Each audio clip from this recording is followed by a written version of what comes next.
जब बुद्ध से किसी ने पूछा कि समाधि की पूर्ण परिभाषा क्या है, तो उन्होंने कहा परिभाषा का मुझे पता नहीं, लेकिन दो बातें निश्चित हैं, महाज्ञान, महाकरुणा। पूछने वाले ने कहा महाज्ञान कह देने से क्या काफी ना होगा? बुद्ध ने कहा नहीं, वो अधूरा होगा, वो सिक्के का एक पहलू है। दूसरा पहलू है महाकरुणा। जब भी ज्ञान का जन्म होता है तभी करुणा का जन्म हो जाता है। क्यों? क्योंकि अब तक जो जीवन ऊर्जा वासना बन रही थी वो कहां जाएगी? ऊर्जा नष्ट नहीं होती। अभी धन के पीछे दौड़ती थी, पद के पीछे दौड़ती थी, महत्वाकांक्षाएं थी, अनेक अनेक तरह के भोगों की कामना थी। सारी ऊर्जा वहां संलग्न थी। प्रकाश के जलते, ज्ञान के उदय होते, वो सारा अंधकार, वो भोग, लिप्सा, महत्वाकांक्षा ऐसे ही विलीन हो जाते हैं जैसे दिए के जलते अंधकार। ऊर्जा का क्या होगा? जो ऊर्जा काम वासना बनी थी, जो ऊर्जा क्रोध बनती थी, जो ऊर्जा ईर्षा बनती थी, मत्सर बनती थी, उस ऊर्जा का, उस शुद्ध शक्ति का क्या होगा? वो सारी शक्ति करुणा बन जाती है। महाकरुणा का जन्म होता है।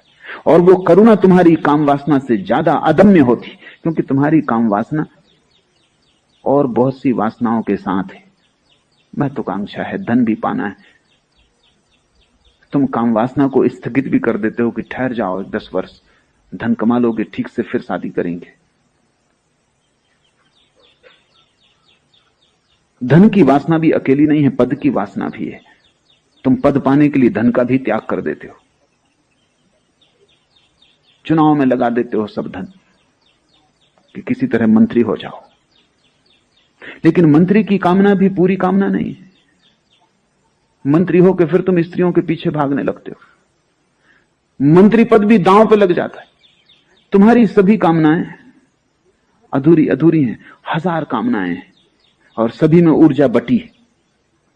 लेकिन जब सभी कामनाएं शून्य हो जाती, सारी ऊर्जा मुक्त होती, तुम एक अदम्य ऊर्जा के स्रोत हो जाते हो, एक प्रगाढ़ शक्ति। उस शक्ति का क्या होगा?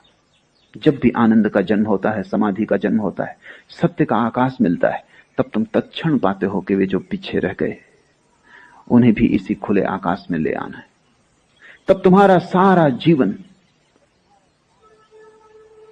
जो बंधे हैं उन्हें मुक्त करने में लग जाता है, जो कारागृह में हैं उन्हें खुला आकाश देने में लग जाता है, जिनके पंख जंग खा गए उनके पंखों को सुधारने में लग जाता है कि वे फिर से उड़ सकें, जिनके पैर जाम हो गए उनके पैरों को फिर जीवन देने में लग जाता है, ताकि लंगड़े चलें और अंधे देखें और बहरे सुन सकें।